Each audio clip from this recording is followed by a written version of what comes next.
कुछ खबरें शोबिस की रंगारंग दुनिया से आपको बताएं। लाइबा खान के प्रिंटेड साड़ी में हुस्न के जलवे मदाह दिल हार बैठे। हाल ही में अदाकारा लाइबा खान ने इंस्टाग्राम पर अपने ऑफिशियल अकाउंट से चंद नई तस्वीर शेयर की जो मदाहों के दिलों को भा गई। मज़कूरा तस्वीर में लाइबा खान ने सियाह ब्लाउज के साथ प्रिंटेड साड़ी ज़ेबतन कर रखी है। अदाकारा ने बालों को महारत के साथ बांधा हुआ है जबकि कलाइयों में भारी कड़े और कानों में बुंदे भी डाले हुए हैं।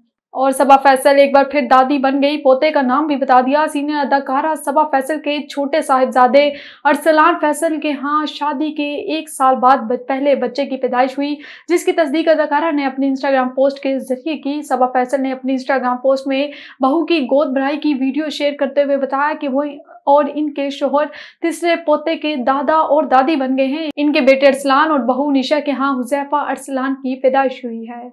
और सुनीता मार्शल और तुबा अनवर ने ज्वाइंट फैमिली सिस्टम की हमायत कर दी। पाकिस्तान शोबिस इंडस्ट्री की मारूफ मॉडल और अदाकारा सुनीता मार्शल और तुबा अनवर ने ज्वाइंट फैमिली सिस्टम की हमायत की है। अदाकारा मॉडल सुनीता मार्शल ने अपनी सास के बारे में बात करते हुए कहा कि मैं ज्वाइंट फैमिली में रहती हूँ और मुझे इसके लातादाद फ़ायदे होते हैं। मुझे अपने कामों पर तवज्जो देने के साथ साथ घरेलू अमूर पर तवज्जो देने की ज़रूरत नहीं पड़ती।